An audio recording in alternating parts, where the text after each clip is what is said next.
Hi everyone, just got some Showdown for you today. This is actually going to be different in the sense that we're not starting at the beginning of the battle. We're going to be starting toward the end, where a crucial play is made. This is pretty much like a 50-50 or something very, very close to that. We're going to be backtracking to see what kind of behavior I might have, or what sort of decisions I made that influenced my opponent's prediction right here. So I've got Scarf Keldeo out against an Assault Vest Tangrowth. I just knocked out a Thunderous, so I'm locked into Hydro Pump right here. This is, what do you call it, a variation of Brofist's team over in the sample thread, if you didn't know. I just put Kirambi over, like, what was it? I think it was Shift Gear Magirna, because Mega Manetric's out, so I just figured having a nice resist that isn't Pursuit Trap at Weavile is kind of nice.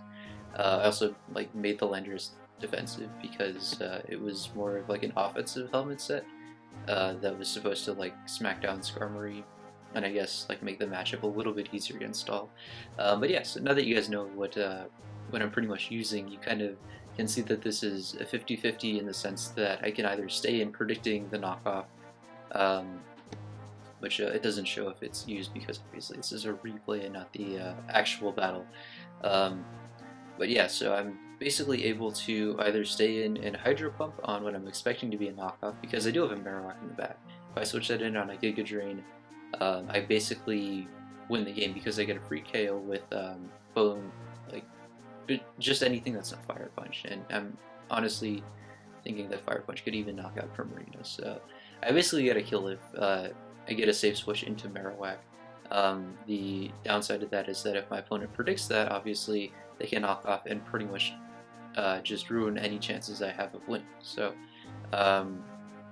what do you call it? I'm going to basically press play. We're going to see how this unfolds, and then we're going to go back and see what sort of plays I made that sort of influenced my opponent's decision. So, we're going to see that they went for the Giga Drain as I switched out to Marowak, and I basically am able to clean up with Keldeo's Secret Sword, given that, what do you call it, the Primarina is weakened, and Primarina has pretty bad defense, so we're just going to go ahead and reset the replay right now. So, yeah, we're going to go back into the battle. So, my opponent decides to lead with Primarina, most likely expecting Landorus or maybe Latios. Either or, probably not the Marowak, though Mew is sort of common as a lead. My opponent also has a Greninja, which is something that I was worried about, so that's kind of why I let off with Cure Me, because there's the potential for Scarf, and surely my opponent would, try to scout that out, assuming that they're playing rationally. So, obviously I'm just going to go for the Fusion Bolt. I'm pretty sure that my opponent is not going to be some sort of gimmick set, like, what do you call it, like Scarf for Marina, although that's definitely a possibility. I just kind of discounted it since their team looks like it has some sort of synergy behind it, leading to believe that my opponent is demonstrating some sort of competence with their team. So I'm just going to go for the Fusion Bolt as Mew switches in. From that damage, I know that it's the standard support set, or no, not support set, the, well, yeah, I guess so, because Stealth Rock doesn't necessarily indicate, so yeah, support is just fine. So basically what I'm going to do here is just go for the Z move with the Icing Z, which is, what's it called? Which is actually the Freeze Shock, meaning that this Mawile, which I guess was messed up in the team builder, is going to take very poorly because it doesn't have Intimidate like it was supposed to. If you basically make it have huge power as regular Mawile, or Mega Mawile, then it's going to default to like Hyper Power. So that's why this did so much damage to the incoming Mawile. And that's basically going to allow me to just go for the Ice move. Obviously my opponent is familiar with the fact that Kyurem carries the Ice Z move for Freeze Shock, and they were probably trying to save their Mew so that it would be able to do something to my Kyurem. I'm just going to stay in an Ice Beam a few times because I understand that my opponent doesn't have exactly any sort of switch into this. I realize that they might go for Will-O-Wisp, but I also have Roost, and I don't really see myself losing much by just going for Ice Beam in this case, because I'm not really going to be using Fusion Bolt for much, and even Burned Fusion Bolt's going to be doing a lot to Primarina just because of its terrible defense and the fact that this is like plus attack nature QMB, so it's still going to be doing a decent chunk. I'm not sure that it would 2-hit KO, but it's not going to be switching into anything like Latios' Psyshock, or Psychic, that's what it runs on this team. So my opponent's basically just going to stall with Mew because they don't necessarily have a good counterplay. They're just going to stall, perhaps until they can Will-O-Wisp. What do you call it? I end up getting the freeze, which matters in the sense that they're not able to get their rocks up, but it's also sort of a consequence to being on the defensive, which is definitely what they're doing. They're not really making any sort of attempts to whittle down my Kyurem, or at least go into like Greninja or take some sort of offensive approach. So such results were going to happen eventually, provided that they decided to not take the offensive. So basically just going to finish off the Mew with the Ice Beam as they remain frozen for like for I believe 4 turns in a row. So at this point they actually decided to sacrifice the Mawile. I'm not entirely sure why. Mawile is, I guess, going to be a bit less, well, I really can't justify that at all because a frozen Mew is not going to be doing anything for my opponent. They're probably not going to get hazards up against anything bar Marowak, assuming they thaw, whereas Mawile can at least try to Sucker Punch something, maybe like Latios. So I don't necessarily know why they saved the Mew.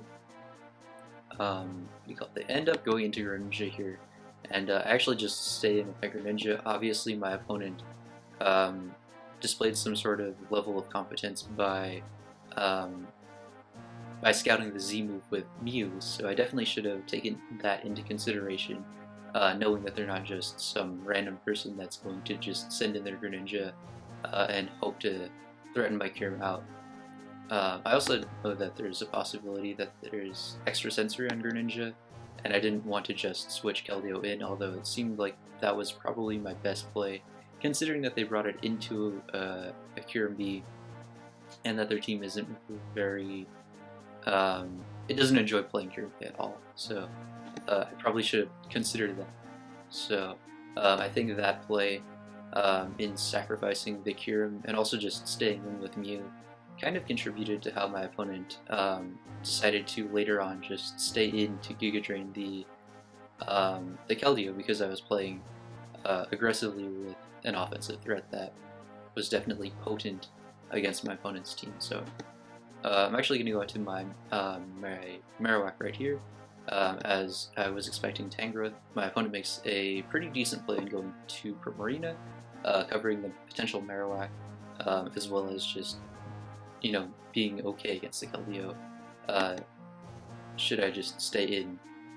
So I'm actually going to go for the Hydro Pump. I know that Scizor, being at full HP, is going to most likely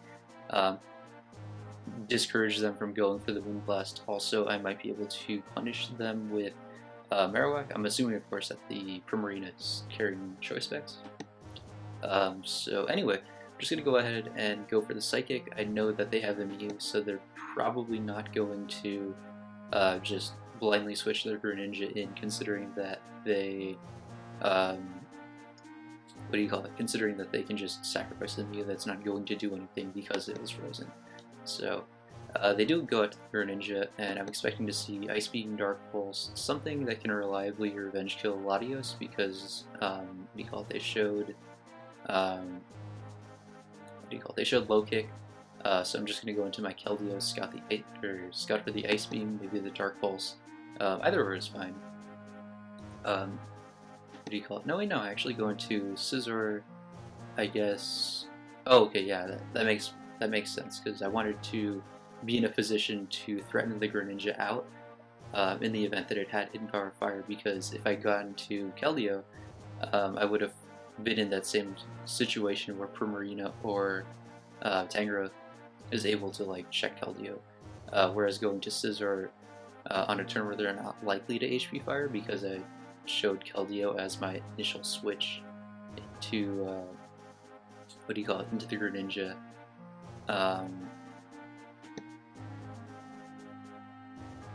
Or well, yeah, as my initial switch into the Greninja. I figured that they probably wouldn't go for Hidden Power Fire and they'd go for a coverage move. So right here, I'm just going to go for the Gunk Shot, obviously. Or no, not the Gunk Shot. I switch out to Keldeo because I'm scouting for the Hidden Power Fire. At this point, I know that Hidden Power Fire will knock me out, and that Bullet Punch from the Scizor spread that I am, which is no attack investment because it's defog, is definitely not going to be able to take out the Greninja from that range of HP. So I'm just going to go for the Keldeo switch. At this point, I'm just going to Scizor, knowing that anything is like welcome to come in. Obviously, I can go to Scizor on a potential low kick, but at this point in time, it seems that Scizor is able to force out this Greninja, meaning that it probably doesn't have Hydro Pump or Hidden Power Fire, which is kind of a strange set to me. Obviously, Greninja has spikes, which it likes to run, but as far as that other move that my opponent's carrying, I'm not quite sure what it is. If it wasn't Hydro Pump or Hidden Power Fire, perhaps they made an error in the team builder. So anyway, going back into the Scizor, at this point I'm pretty sure that they don't have the Hidden Power Fire, so I'm just going to go for Bullet Punch and get some nice chip damage on that Ninja. Following it up, I'm just going to go for the Roost because I want to maximize the amount of HP I have with the Scizor at the end of this exchange.